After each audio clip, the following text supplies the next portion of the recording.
بسم اللہ الرحمن الرحیم۔ السلام علیکم۔ اسلامک لائبریری آفیشیل میں آپ کو خوش آمدید کہتی ہوں۔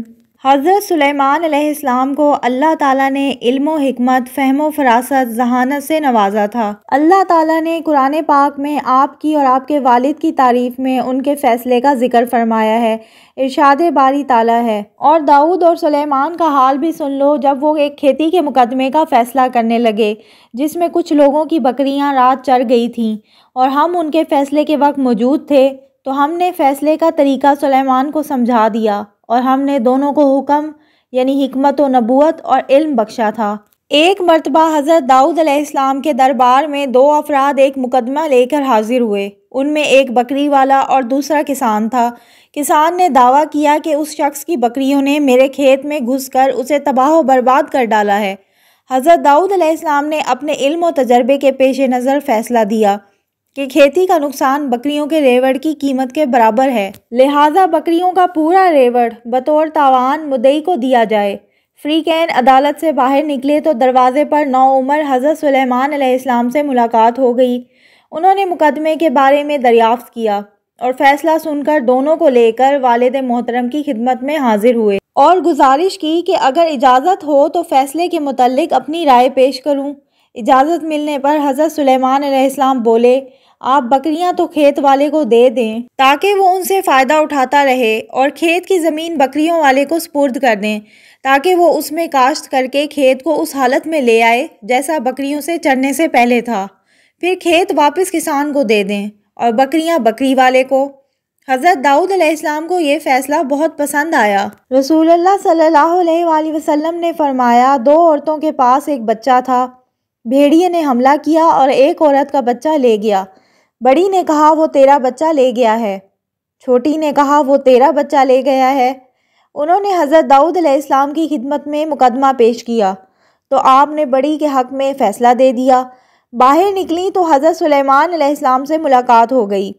حضرت سلیمان علیہ السلام نے فرمایا، چھری لاؤ، میں بچے کو چیر کر دونوں کو آدھا آدھا بچہ دے دوں گا۔ چھوٹی نے کہا ایسا نہ کریں، اللہ تعالیٰ آپ پر رحم فرمائے، یہ بچہ بڑی ہی کا ہوگا۔ سو آپ نے بچے کا فیصلہ چھوٹی کے حق میں کر دیا۔ ارشاد باری تعالیٰ ہے، اور ہم نے تیز ہوا سلیمان کے تابع کر دی تھی جو ان کے حکم سے اس ملک شام میں چلتی تھی جس میں ہم نے برکت دی تھی، اور ہم ہر چیز سے خبردار ہیں۔ اور جنات میں سے بعض ان کے لیے غوطے مارتے تھے اور اس کے سوا اور کام بھی کرتے تھے، اور ہم ان کے نگہبان تھے۔ جب آپ نے اللہ کی رضا کے لیے گھوڑے چھوڑ دیے تو اللہ تعالیٰ نے ان کے عوض آپ کو ہوا کی سواری عنایت فرمائی جو زیادہ تیز رفتار، زیادہ قوت والی اور زیادہ عظیم تھی۔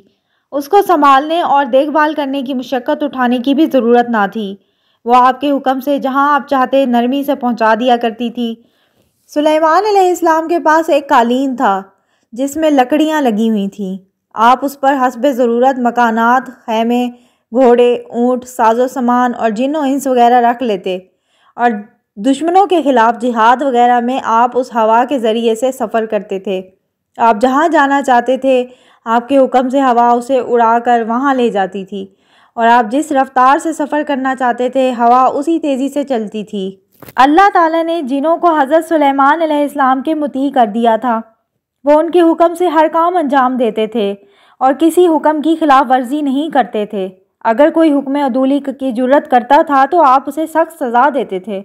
وہ جن ان کے لیے محرابی عمارتیں بناتے اور دیواروں پر تصویریں بناتے، یہ کام حضرت سلیمان علیہ السلام کی شریعت میں جائز تھا، اور بڑے بڑے حوض بناتے اور بڑی بڑی دیگیں بناتے جو ایک ہی جگہ پڑی رہتی، اور ان میں کھانا پکا کر غریب انسانوں اور بعض جانوروں کو کھلایا جاتا تھا۔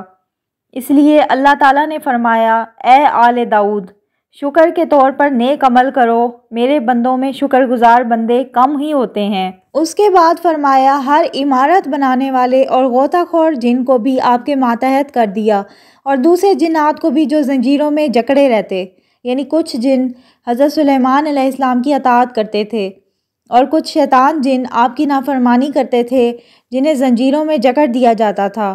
یہ سب جن اور انسان وغیرہ حضرت سلیمان علیہ السلام کی ماتحت مخلوقات میں شامل تھے۔ یہ آپ کی اس دعا کی قبولیت کے مظاہر تھے جو آپ نے اس طرح فرمائی تھی، یا رب مجھے ایسا ملک عطا فرما جو میرے سوا کسی شخص کے لائق نہ ہو۔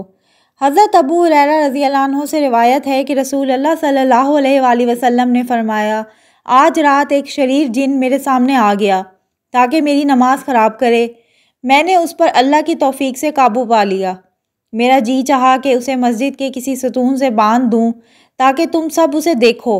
پھر مجھے اپنے بھائی حضرت سلیمان علیہ السلام کی وہ دعا یاد آ گئی کہ انہوں نے فرمایا تھا، اے میرے رب، مجھے بخش دے اور مجھے ایسا ملک اور ایسی حکومت عطا فرما جو میرے سوا کسی کے لائق نہ ہو۔ تب میں نے اسے ذلیل کر کے چھوڑ دیا۔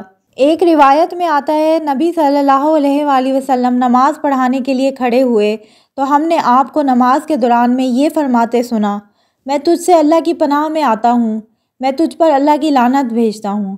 3 بار فرمایا اور آپ نے اپنا ہاتھ آگے بڑھایا گویا کسی چیز کو پکڑنا چاہتے ہیں۔ جب نماز سے فارغ ہوئے تو ہم نے عرض کی، اے اللہ کے رسول صلی اللہ علیہ وآلہ وسلم، ہم نے آج آپ کو نماز میں وہ بات کہتے سنا ہے جو بات کہتے پہلے بھی کبھی نہیں سنا۔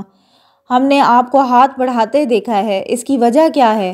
نبی صلی اللہ علیہ وآلہ وسلم نے فرمایا، اللہ کا دشمن ابلیس آگ کا شعلہ لے کر آیا تھا کہ میرے چہرے پر پھینک دے۔ تب میں نے 3 بار کہا، میں تجھ سے اللہ کی پناہ میں آتا ہوں۔ پھر میں نے کہا، میں تجھ پر اللہ کی ساری لعنت بھیجتا ہوں۔ 3 بار کہنے پر بھی وہ پیچھے نہ ہٹا۔ میں نے چاہا کہ اسے پکڑ لوں۔ اگر حضرت سلیمان علیہ السلام نے وہ دعا نہ کی ہوتی تو وہ صبح کو بندھا ہوا ملتا، مدینے والوں کے بچے اس سے کھیلتے۔ یہ تھی میری آج کی ویڈیو۔ اگر آپ کو ویڈیو اچھی لگتی ہے تو میرے چینل کو سبسکرائب کریں، میری ویڈیوز کو لائک کریں اور شیئر کریں۔ اللہ حافظ۔